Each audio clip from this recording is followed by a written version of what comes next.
Hey, Mean Matt here. Hey, Mean Matt here. Hey, Mean Matt here. Hey, Mean Matt.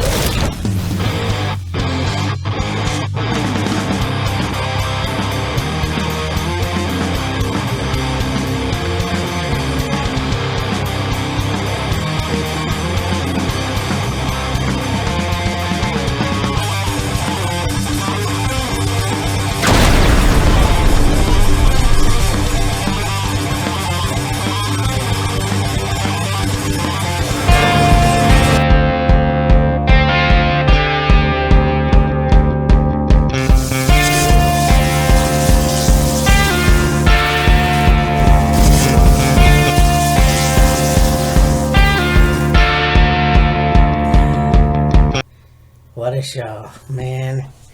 You know, I honestly, I understand what happened with what I said about Vince and everyone else. And really, like, you look at this show, and it was like interesting. It was awesome to see. This was probably one of the best Elimination Chambers that I've seen in a hell of a long time. So, hell, again, very cool. I really think that this show is worth watching again. But yeah, I really think that the outcome, even in the main event, which is a hell of a main event, I don't care who says it, but you have the opening pre-show match with the Hype Bros, Zack Ryder and Kurt Hawkins versus Viking Raiders of Hanson and Rowe. Now, this match starts off with Rowe and Mojo, and you had them go at it for a while. Hanson gets tagged in. Now, Hanson's a huge guy, obviously, and he could still fucking move. And that was pretty cool to watch him fly in the ring and do the cartwheel. But yeah, a Viking experience, and the Viking Raiders won this match. That was a very good start to the pre-show, and I can't wait to see what's going to happen for the rest of the show. But again, it was really cool, and it's gonna be awesome to see the outcome of everything else. Oh, and then, man, you know, and this is what professional wrestling is all about. Oh, you got Daniel Bryan taking on Drew Gulak, and this match was fucking awesome. You had hold after hold. You had the Gulak lock. You had a kind of power driver. You had two German suplexes, one German suplex. Fucking Drew threw Bryan on his neck, and you thought that was it. But of course, that wasn't. Man, this was probably one of the best matches of the night. I mean, I know there was more, but it was crazy. So yeah, I mean, Drew definitely took Bryan to school, and he had welts on Bryan's back, and it was just insane. But obviously, Daniel Bryan wins the match with a lapel lock, and yeah, you thought maybe they were going to shake hands, but Bryan actually did show some respect to Drew. I mean, Drew put up one hell of a match.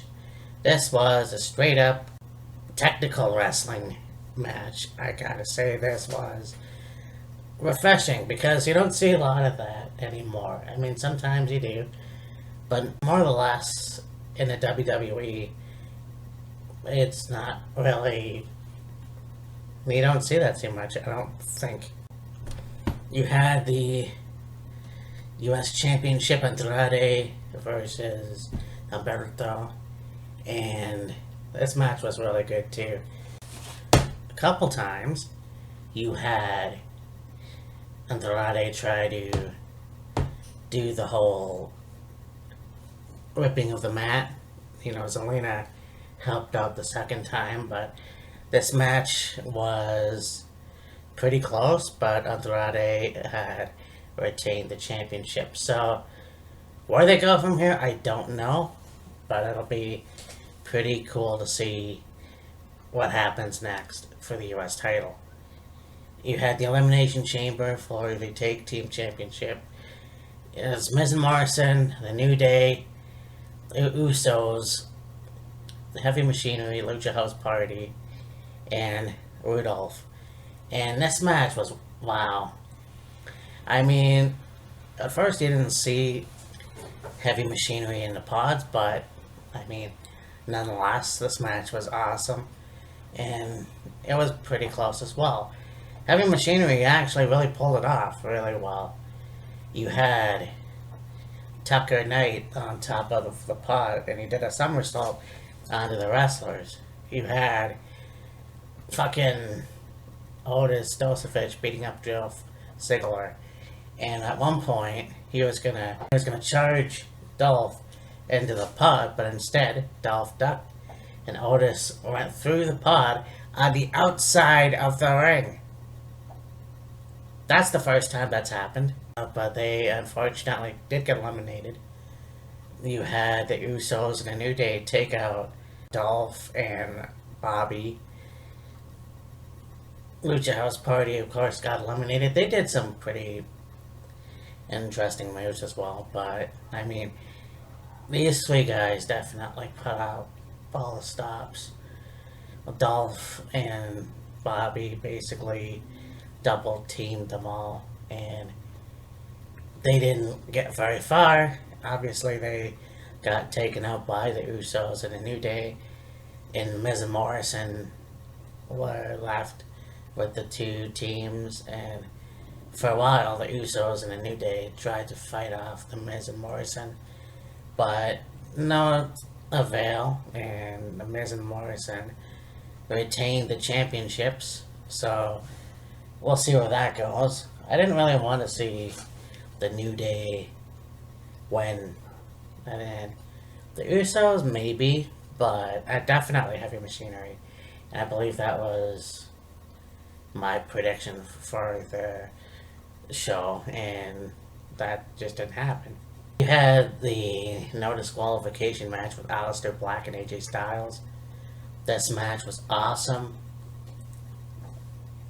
Obviously, AJ beat the shit out of Aleister's left leg, so that was pretty much damaged, and AJ had done the calf crusher and just really worked on the leg. I was very impressed how Gallows and Anderson didn't interfere much, but you had AJ took out a kendo stick and came in the ring to beat up Aleister's leg, and then of course Aleister brought out a table, and this match definitely was very impressive. Of course, AJ tried to do another tombstone and did the whole rest in peace arm thingy, and that didn't work. And of course, you had finally the OC came into the ring and held up Aleister for AJ to do the phenomenal forearm, and then the lights went out. Lights come back on after the gong, and there's the Undertaker choke slamming Gallows and Anderson, and then turns around to choke slam AJ Styles. And then of course, just as it began, the lights go out, gong, Undertaker's gone, and there's Aleister Black. So Aleister hits the Black Mass on AJ to win the match, and this was very cool. I really enjoyed it, and as much as Aleister got beat up, he definitely pulled through, and that's impressive. They had the Raw Tag Championship match. The Street Profits taking on Seth and Buddy. This match really was interesting as well, but of course it was very impressive to see how well the Street Profits did. I mean, they have been one of the best tag teams that have come to Raw in a short period of time, and of course them being tag champions on NXT. But the Street Profits won this match, very impressive, and of according to, I don't know where I read it, but Montez Ford has been chosen to be the next big thing. Not Brock Lesnar, but it'll be interesting where that goes. I mean, I would have thought that Angelo Dawkins would have got a bigger push because he's kind of a bigger wrestler, but yeah, we'll see where that goes. You had the Intercontinental Championship match. You had, of course, Braun Strowman versus Sami Zayn, Shinsuke Nakamura, and Cesaro. This match was really good too. I mean, you had, of course, the three guys beating up on Braun. Braun definitely got his own. But, in a surprise twist, Sami Zayn becomes the new Intercontinental Champion for the first time.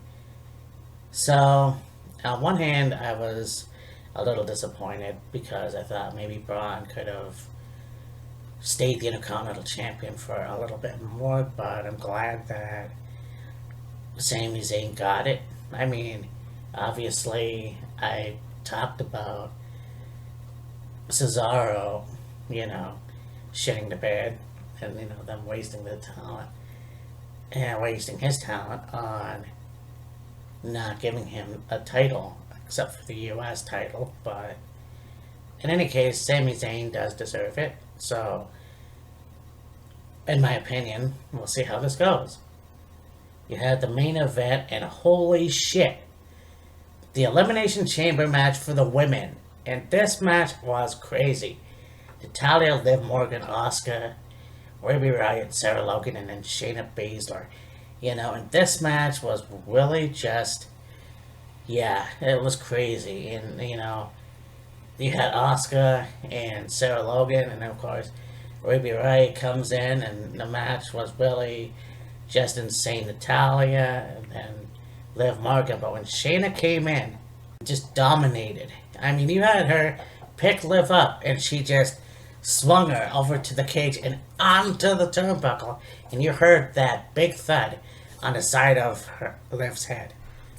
I really felt for her, because, I mean, I have a shunt close to that, and I could just picture the damage that could have been done, but that was just fucking insane. And then, of course, this match obviously went to Shayna Baszler. She took out everybody, and it was just like, you know what? You knew that was going to happen. You knew you were going to have Shayna Baszler and Becky Lynch at WrestleMania for the Raw Women's Championship. And I hear that somebody said on Facebook that Shayna Baszler is being shoved down our throats. What I have to say about that is that's bullshit. Shayna Baszler just came on to Raw, and she's had her due in the WWE so far on NXT and now on Raw. Now, whether or not she earned this title shot, she did. She went through everybody. You knew that was going to happen. You knew she was going to win the match. To say that she's been shoved down our throats is bullshit. The only person that so far has been shoved down our throats is Charlotte Flair. In my opinion, I think Charlotte has, because she's Ric Flair's daughter, then she won the Royal Rumble when she didn't need to. She beat Asuka at WrestleMania 34 when she didn't need to. And she did a lot more shit in the WWE that she didn't need to. And yes, she deserved most of it, but other than that, there's a lot of things she didn't need to do. And I felt that she's one of the divas, or women wrestlers, that was shoved down our throats. To say that Shayna Baszler was shoved down our throat is bullshit. And it's one of those things where I can't wait now to see Becky Lynch and Shayna Baszler in this match at WrestleMania. It's been talked about, and you knew that Shayna was going to win. So I can't wait. I just hope that Shayna gets all her shots by then. This match is going to be awesome. This show is really good too. And of course, and The Undertaker coming into the DQ match. I knew that was going to happen. You got many other guys that can go help out Alistair, including The Undertaker. Right. That would be a message that will be sent to AJ Styles for giving Alistair the tombstone Yeah. on SmackDown. Yeah. So let's see where this goes. I can't wait to see The Undertaker versus AJ. Yes, Undertaker's the GOAT in WWE, but in my opinion, and maybe only my opinion, AJ Styles is the GOAT in professional wrestling, period. He should be on Mount Rushmore. He's been in every organization. He's won every title. Now, I love The Undertaker just as the next person. But this match at WrestleMania is going to be interesting. I can't wait. Anyways, so that was a good show. And, well, I'll talk to you soon. Bye.